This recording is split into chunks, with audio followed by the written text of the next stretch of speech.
提起方嘉柏，咁好多時候我哋都會諗起佢嘅爹哋方六倫啦，事關佢哋紮根香港好多年啊嘛。不過咧，仲有一位咧，佢係幕後嘅功臣，我哋好多時喺馬場都會見到佢嘅喎。咁啊有一位好有型嘅女士啦，幫佢負責聯繫啲馬主嘅。咁究竟佢係邊個咧？佢就係我哋今集人氣馬場嘅嘉賓，方嘉柏嘅姐姐 Fenella Fownes。Hi Fanny, welcome to my show. And why would you like to leave your home, Hong Kong? Well, I wanted to start something new actually, to be honest. I've been here for 13 years. I've had an amazing time. I really appreciate my brother having me come over and work for him. And I'm very, very grateful for that. I just felt that it was time now for me to move on and try something new. And Casper's boys are growing up and they want to be more involved with horse racing. And I just felt that that was the perfect fit and the perfect time for me to step down and try something new. We know that you're the daughter of Laurie Fownes, successful trainer here, and also your sister of Casper, three-time Hong Kong champion trainer here. Yes. So you're involved with just like a part of the success of their story here. I feel like I've been a small part in helping Casper with his success. He's an excellent horseman. He's a really, really great trainer. And I feel like my part in the organization and his team was an integral part. I've made some amazing connections. And I've built some really, really good relationships with owners. I think it's been a very solid partnership. And my dad played a huge part in grooming Casper, helping him to be the man that he is today. He comes from a place of honesty, integrity, and loyalty to his owners. And I think that that's crucial in Hong Kong racing. Tell us something about your childhood. I know that you have been in Hong Kong for many years, but your first touch of Hong Kong when you were 16? I was 16, I first came here when I was 16. Wasn't really involved in Hong Kong racing then, to be honest. I came here and it was more of a sort of male organization, very, very, very, very male dominant. Yeah. Didn't have very much to do with Hong Kong racing. I was here for about a year and then I packed up and went to the UK and then sort of got on with my life away from racing. I did a little bit of, I worked for a trainer in Canada for a year and a half. And sort of got out of the game for a while, and Casper was 13 at the time and he sort of stepped up and stepped in, and he used to go to the stables a lot and go to track work in the mornings, and that sort of evolved into who he is today as a person.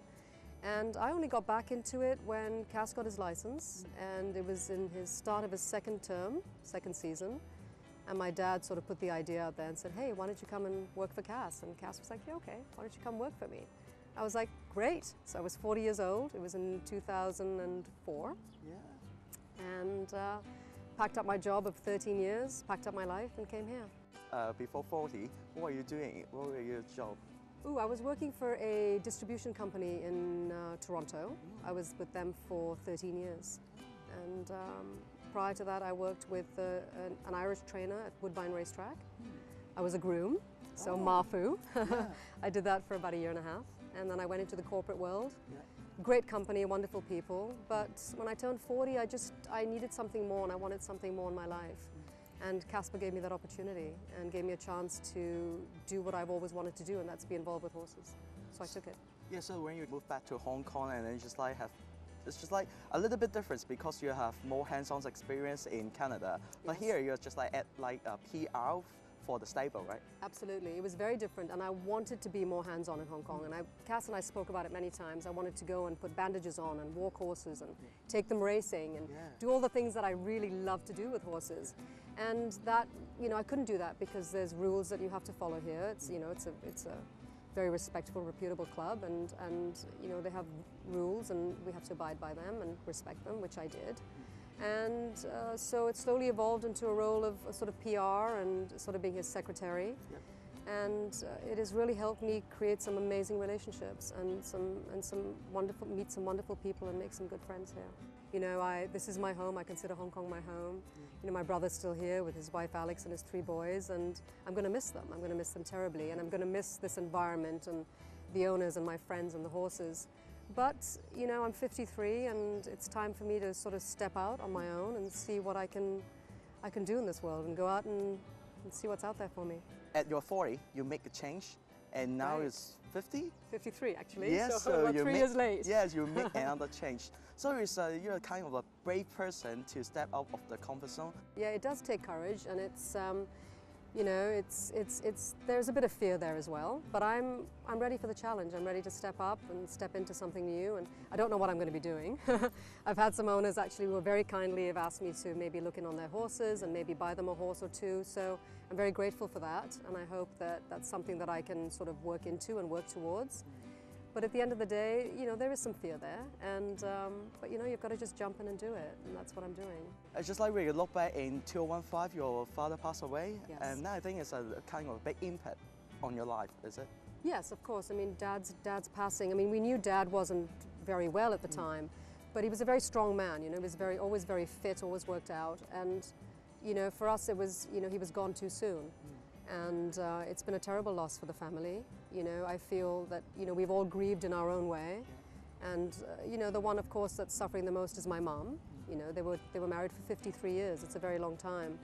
And, but, you know, we have a lot of love in this family and a lot of support. We support one another and we're there for one another. And that's how my father wanted it to be. And I think that he'll be very proud of what Casper's accomplished and what we have accomplished as a family since his death. So, you know, we love your dad and we miss him every day, and it's, yeah, he was a wonderful man. I'm sure that he should be very proud of how Casper has done in Hong Kong. 3-time Hong Kong champion training is not easy, and not. also just like he has always full stable. So Yes. thanks to your help as well. Well, I don't know about the full stable part, but I've certainly helped in maintaining healthy relationships, like I said before, and I think that honesty and integrity is a huge part of racing anywhere, not just in Hong Kong. And I think that if you can hold on to that, and you know, the one thing that we have been raised with is honesty and loyalty. And I have been extremely loyal to my brother, and he's been extremely loyal to his owners. And I think that in the long run that will pay off, because you know, he doesn't just kick horses out of his yard when he feels like it. He does have a sense of loyalty. And we as a team and me as a person are very, very grateful for owners like yourself and owners that we've had in our stable. And you know, without these loyal owners, you know, no one can be a success, really. So instead of horses, other than horses, what's your interest? I love people, and you know, I would love to do something with events, maybe something with the LGBT community, LGBTQ community, and I think I'll still dabble in horses, but just won't be to the extent that I've done here in Hong Kong. I think not too many people that your sexuality, and you're just like quite open when Yes. people talk to asking about it. Yes. So when I know that you have 2 kids now, they are in Canada, right? I do have two kids of my own, in the sense that my partner of 15 years and I decided to have children. Yeah. So we had twins. They're 10 years old now. And then I was in a 5.5-year relationship with a woman who had a daughter, and I have helped raise her. So I'm sort of her parent as well. Yeah. So I've essentially have 3 children under me. But none of them live in Hong Kong anymore. They've all moved overseas. So my twins live in Vancouver with their mom, Karen, who's still a huge part of my life. And the other little girl lives in the States. So. Just like openly come out? Yes, I think for me it was never really a difficult decision coming out. I think for me it was more about coming to terms initially when I was young about society and how society viewed the LGBTQ community, how they viewed lesbians such as myself. But for me, coming out to my family was never really difficult, because we were very open and honest with each other. And I think that once you believe in who you are and you're authentic in yourself, I think that it's important to, you know, come out to the people that matter to you, because even the people that didn't know I was a lesbian initially, they liked me as a person. And when they found that I was gay, it didn't change how they viewed me. They still liked me for who I was. And I think people have to realize that your sexuality doesn't change who you are. You are still going to be liked and loved by the same people that liked and loved you. And the ones that don't step up and the ones that turn on you or turn away from you were never really worth having in your life anyway. And that's how I see it. And I think that for the younger generation today, I think just be true to who you are and find the people and the support groups that help you be true to yourself. Nowadays it seems really difficult for the people to be true to themselves, because they have to just like fit into the environment that they learn for a living, and it's never easy for them to do something that they really want to do. It is. I think it is difficult because society plays such a huge part in it. Culture plays such a huge part in it. I mean, I grew up in India. I was in India for 16 years, born and raised. And you know, being a lesbian and being gay in India is a very difficult thing. But there is a very big underground community there, and there's a lot of support there. And the same in Hong Kong. Hong Kong is becoming much more open, much more accepting now. I've got friends that are very, very much involved in the LGBT community here. And we have the Gay Film Festival that comes every year. And I think Hong Kong is more accepting. I think it's challenging for the younger ones because of the older generation and the culture. But I think that if they need to know that they've got a very, very strong community here, and a community that will step up and support them in their difficult times and help them deal, because we are a very, very close-knit community, and if we knew that one of our own was struggling in any way, we would step up as a community and help them out.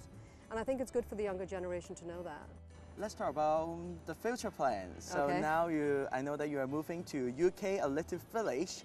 Well, you know, honestly, I'm going there. I'm not going to do anything for the first month. Yeah. I'm just going to see some family, meet some friends, and just sort of hang out and sort of clear my head and figure out what it is I want to do. I'm still going to dabble a little bit with horses, like I mentioned before, and I think I might consider opening up an events company. So maybe do like LGBTQ weddings, or maybe do, you know, some special functions and stuff. I mean, you know, I've made a lot of contacts here in Hong Kong, and I'm hoping that that will sort of help me transition into the UK. Over the past many years, how do you see yourself? Well, the past has been amazing. You know, we've had some very amazing highs in horse racing. You know, Casper's Group 1s overseas, Green Birdie, Lucky 9, fantastic highs. Probably the lowest point in me working for Cass was when we went the 13 race days without a winner.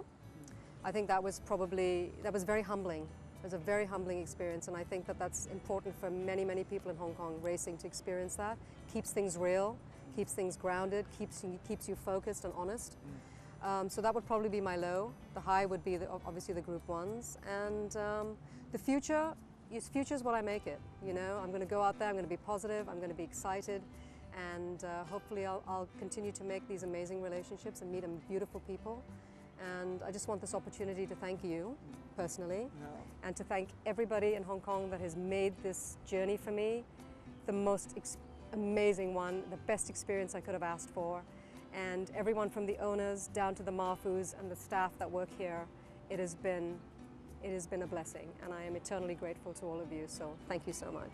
Thank you. I wish you a really best, a new life, a new chapter in the UK, and enjoy your love life. Thank you so much. I need help with that.